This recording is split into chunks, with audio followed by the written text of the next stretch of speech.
दोस्तों कैसे हैं आप सभी। मैं डॉक्टर आनंद व्यास फिर से अपने YouTube चैनल पर आप सभी का स्वागत कर रहा हूं और आशा कर रहा हूं कि आप सभी ठीक है, मस्त हैं।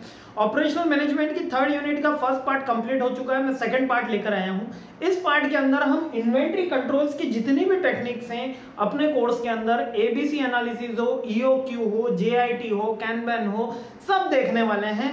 सारी की सारी टेक्निक्स, एफएसएल हो, कोई सी भी टेक्निक हो, सारी टेक्निक्स में इसके अंदर सिखाने वाला हूं। मोस्ट इंपॉर्टेंट क्वेश्चन है, इससे एग्जाम में हर बार क्वेश्चन आता ही है। भले आप एमबीए का पेपर राइट अप कर रहे हो, बीबीए का पेपर राइट अप कर रहे हो, बीटेक ऑपरेशनल मैनेजमेंट का पेपर राइट अप कर रहे हो, एक क्वेश्चन इससे जरूर आएगा कि इन्वेंट्री टेक्निक्स बताइए। तो सबसे पहला यहाँ पर वर्ड जो है इन्वेंट्री कंट्रोल टेक्निक्स में, what is the meaning of inventory. Inventory का मतलब यहाँ पर है हमारे स्टॉक्स है। और स्टॉक का मतलब क्या है? स्टॉक मतलब बेसिकली रॉ मटेरियल। स्टॉक का मतलब क्या है? मटेरियल, जिसकी हेल्प लेके हम क्या करेंगे? फिनिश गुड्स में ट्रांसफर करेंगे। कुछ रॉ मटेरियल आता है, जैसे कि प्लास्टिक आया, उसका रॉ मटेरियल आया, उससे हमने बकेट बनाया, मग्स बनाए। तो एक रॉ मटेरियल को कन्वर्ट करके हम फिनिश गुड्स में ट्रांसफॉर्म करते हैं और उसको मार्केट के अंदर सेल करते हैं। तो रॉ मटेरियल को बेसिकली हम किस नाम से जानते हैं? स्टॉक के नाम से जानते हैं। अब रॉ मटेरियल के अंदर उसमें वो बेसिक इंग्रेडिएंट भी हो सकता है उस प्रोडक्ट का, या लूज टूल्स भी हो सकते हैं, या कोई मशीनरीज भी हो सकती है, या कुछ भी चीजें जो उस प्रोडक्शन में हेल्पफुल होती है। तो basically this is all our things are called stock, जिसको हम स्टॉक कहते हैं। अब स्टॉक कैसा होना चाहिए? स्टॉक ऐसा होना चाहिए कि हमको जब भी जिस चीज की रिक्वायरमेंट हो वो चीज अवेलेबल हो। जब अब मेरे को रॉ मटेरियल को किसी फिनिश गुड्स में ट्रांसफर करना है और मेरे को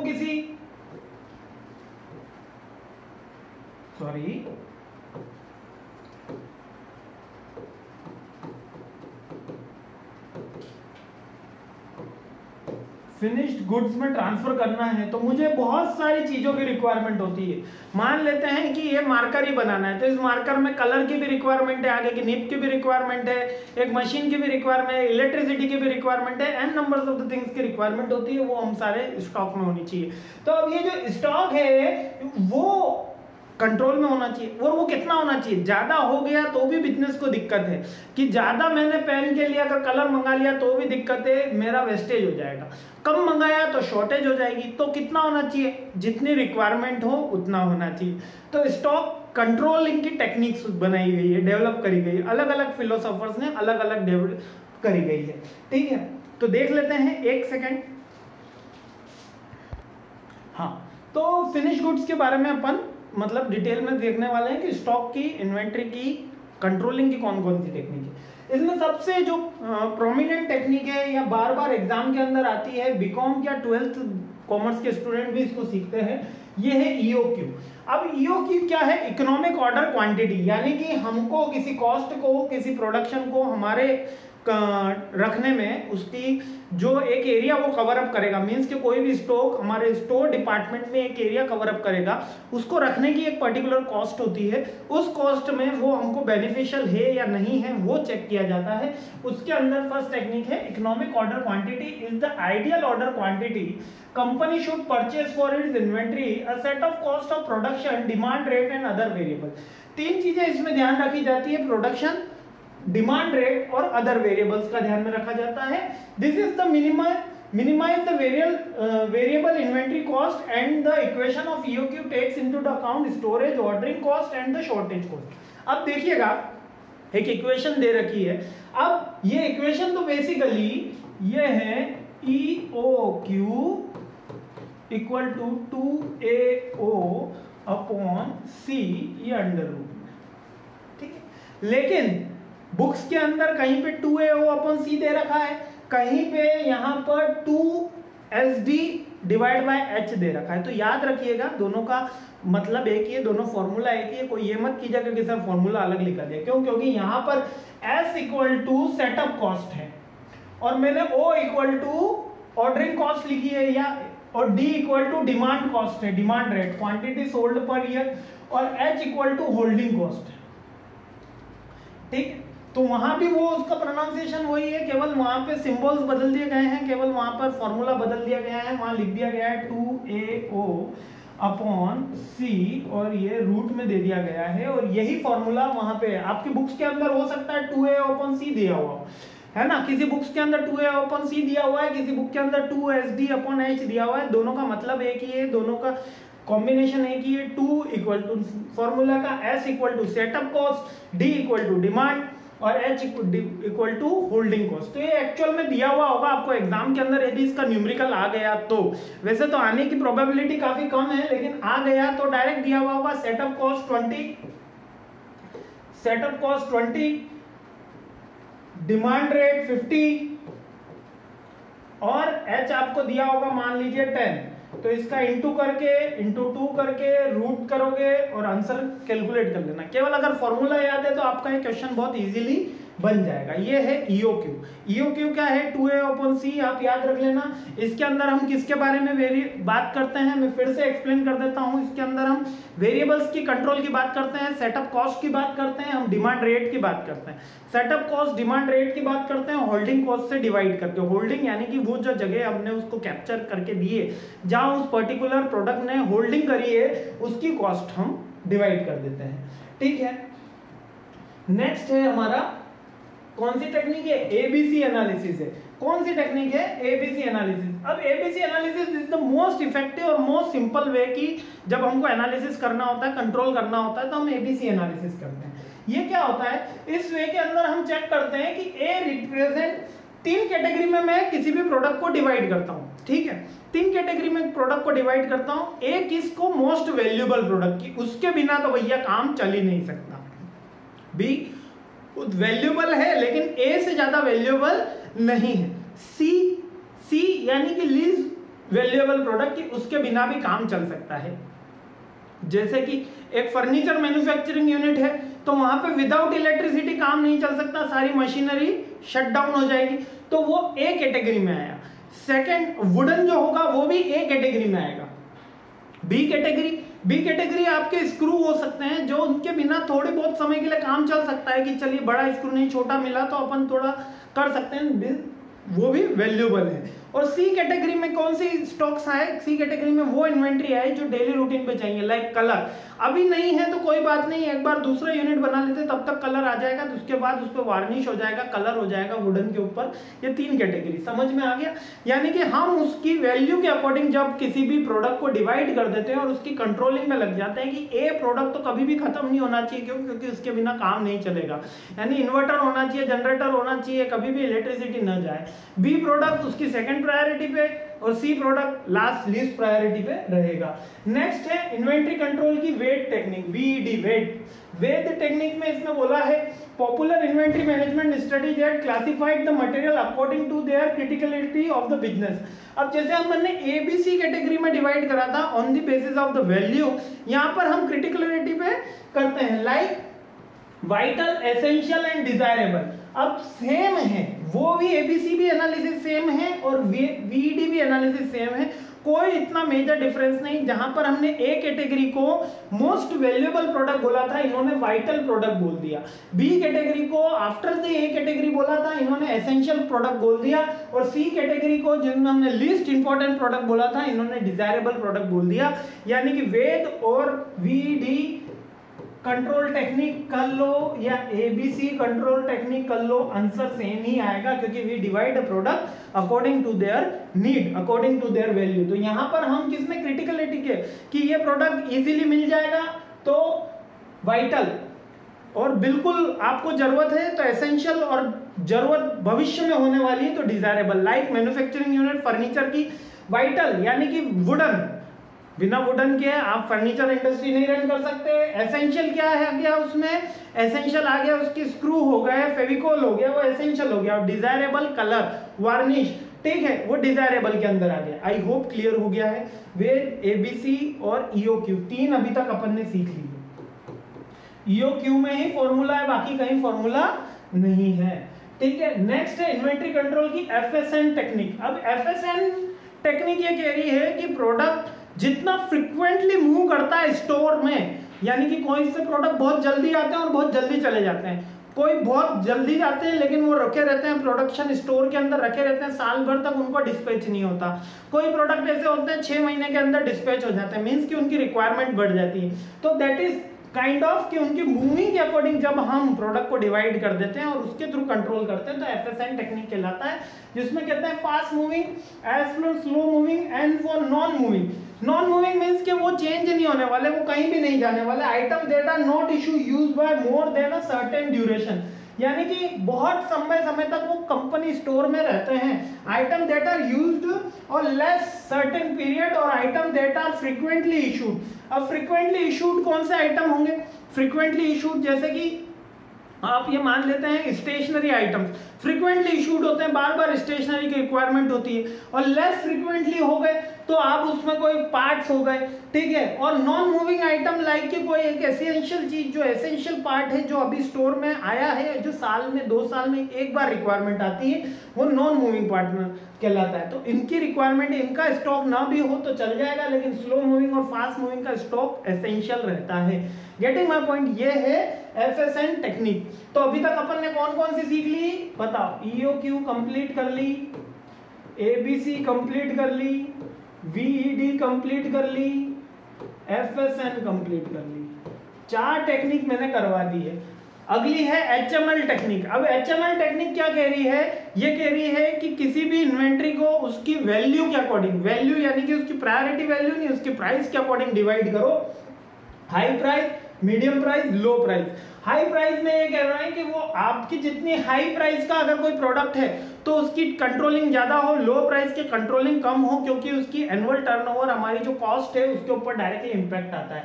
तो यहाँ पर हम किसी भी प्रोडक्ट को हाई प्राइस, लो प्राइस और मीडियम प्राइस में डिवाइड कर देते हैं। Like stationery is a medium price, furniture is a high price, और कोई एसेंशियल पार्ट है वो भी हाई प्राइस पे है, तो उसकी कैट टैग अलग होगी, उसका कंट्रोल मैनेजमेंट अलग होगा। ये जब हम कंट्रोल करेंगे इस अकॉर्डिंग तो HML टेक्निक कहलाएगी। नेक्स्ट है SDE टेक्निक। ये SDE टेक्निक क्या कह रही है?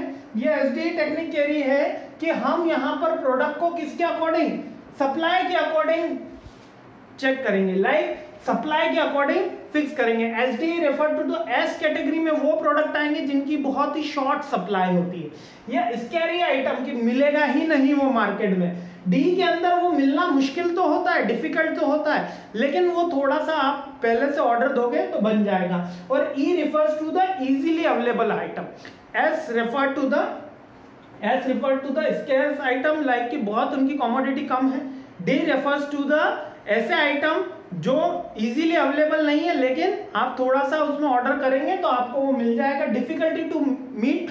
और E refers to the easy, E refers to the easy। तो अब कौन सा हो गया भैया इसमें एड ऑन? ये आ गया अपना SDE। चलिए एक बार रिवीजन पे भी रिवीजन कर लेते हैं क्योंकि इंपॉर्टेंट क्वेश्चन है। सबसे पहले अपन ने पढ़ी थी EOQ, तो इसका फॉर्मूला क्या था? 2A/C और 2 अंडर रूट में। इसके अंदर हम वेरिएबल्स की बात कर रहे थे। ABC टेक्निक में हमने क्या करा था? 3 कैटेगरी में डिवाइड कर दिया था, जो हाईएस्ट प्रायोरिटी का है उसको A, जो लिस्ट का है उसका C। इसी तरीके से वेट टेक्निक में भी हमने VD, वेट टेक्निक में भी हमने प्रायोरिटी के अकॉर्डिंग डिवाइड करा था, यानी कि जो प्रोडक्ट रेगुलर यूज आएगा, जिसके बिना चलेगा ही नहीं प्रोडक्शन, वो V वाइटल, और जो भविष्य में काम आने वाला है, जो फ्यूचर में काम आने वाला है, वो डिजायरेबल। इसी तरीके से FSN टेक्निक देखा था मैंने, फास्ट मूविंग, स्लो मूविंग और नॉन मूविंग, यहां तक क्लियर हो गया था। SDE टेक्निक के ऊपर अपन ने बात करी। SDE यानी कौन से? स्कैरी, जिनको मिलना मुश्किल है। D यानी कि डिफिकल्ट है, और E यानी कि इजीली अवेलेबल रहते हैं। इसके अलावा हमने HML टेक्निक और देख ली, हाई कॉस्ट, लो कॉस्ट और मीडियम कॉस्ट। ठीक है, हाई प्राइस, मीडियम प्राइस और लो प्राइस, ये 6 टेक्निक मैं आपको ऑलरेडी बता चुका हूं। कोई डाउट है तो प्लीज मुझे बता देना कि सर ये वाली चीज समझ में आए। अब आ जाते हैं एक अलग इंपॉर्टेंट क्वेश्चन पे, जो अपने आप में JIT और कैनबैन अपने आप में इन्वेंट्री कंट्रोल की बहुत बड़ी टेक्निक है। तो सबसे पहले जो JIT को टेक्निक कहते हैं, वो JIT टेक्निक नहीं है, JIT एक फिलोसॉफी लिखा है। हाँ, JIT क्या है? टेक्निक नहीं है, एक फिलोसॉफी है, just in time. Just in time बहुत ही इंपॉर्टेंट फिलोसॉफी है और बहुत ही इंटरेस्टिंग से आपको इसको समझना है। जस्ट इन टाइम का मतलब क्या है? हम समोसे वाले की दुकान पे गए, समोसे ठंडे होंगे तो खाने में मजा आएगा? अरे नहीं आएगा। अरे भैया गरम गरम समोसे दो, ठीक है, गरम गरम जलेबी दो, तो इससे क्या होगा? मजा आएगा। वरना अगर उसने पहले से बना के रख लिया, मान लो कि समोसे वाले ने पहले से समोसे बना के रख लिए, तो उसका टेस्ट में चेंज आ जाएगा। कचौरी वाले ने, जलेबी वाले ने, तो जस्ट इन टाइम, जब जिस चीज की रिक्वायरमेंट है वो उसी समय मैन्युफैक्चरिंग हो, वो उसी समय इन्वेंट्री में आए, वो उसी समय लेस वेस्ट हो। इससे क्या होगा?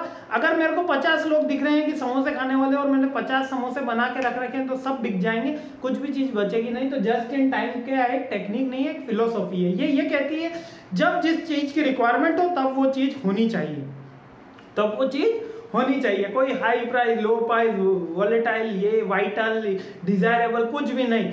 जब जिस चीज की रिक्वायरमेंट हो वो चीज होनी चाहिए, that is just in time. The originally refer to the production of the goods meet customer demand. समोसे वाले के यहाँ गए, कस्टमर डिमांड। अब इसको बड़े बड़े मैनेजमेंट फिलोसॉफी लोगे तो नहीं समझ पाओगे। समोसे वाला समझ के बैठा है कि जस्ट इन टाइम। भैया सुबह ही समोसे की दुकान, शाम को चलाओगे तो इतनी नहीं बिकेगी। सुबह सुबह पोहे, कचौरी, समोसे बहुत बिकेंगे, शाम को इतने नहीं बिकेंगे। तो क्यों? क्योंकि उस समय पब्लिक का मूड कुछ अलग हो जाता है। Demand exactly the time, quality, quantity where the customer in the final purchaser of the product another process of the further along with the production line. Production line में प्रोसेस चल रही होती है। This is now come with the mean of production with the minimum waste. Minimum waste is taken in the most general sense and the include in the time and resources as well as the material. यानी कि इसके अंदर हम check कैसे कर रहे हैं? Just in time के अंदर समोसे वाला ऐसे समोसे बना रहा है कि वेस्टेज कम से कम हो, वो उसकी डिमांड को मैच कर सके, और जब परचेसर आ गया है तब वो बना के रेडी लाए, बिल्कुल एकदम गर्मा गर्म।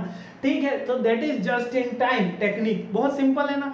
नेक्स्ट है कैनमैन। अब ये कैनमैन कुछ भी नहीं, कैनमैन बस यही है कि जस्ट इन टाइम अचीव किया जा सके।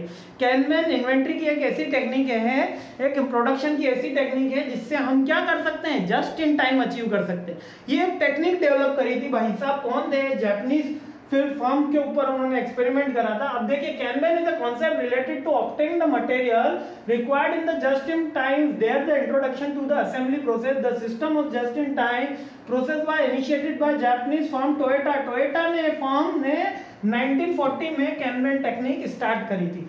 Kahneman is a system a signal need to the action, this can be done by cards of board which. ठीक है, कैनमैन। अब मैं आपको ओहनो, हाँ, ताइची ओहोनो ने शुरू करी थी, मैं नाम इनका ढूंढ रहा था, ताइची ओहोनो। अब ये ताइची ओहोनो साहब ने बहुत सिंपल सी टेक्निक लगाई। 1940 में कोई कंप्यूटर वगैरह इतने तो उस समय टोयोटा जापान में आ गए थे, लेकिन उन्होंने क्या कहा कि एक बिन रखा, बिन यानी कि एक बकेट रखा। उस बकेट के अंदर उन्होंने कहा कि हम इसके अंदर क्या करेंगे? कार्ड डाल देंगे। 3 कलर के कार्ड रख दिए, रेड, ब्लू, ग्रीन, या कार्ड रख दिए, चलिए डिजिटल कार्ड रख दिए। जैसे ही इसके अंदर से कोई कार्ड आएगा, जैसे ही इसके अंदर कोई कार्ड आया तो समझा जाएगा कि फर्स्ट यूनिट का काम ओवर हो गया।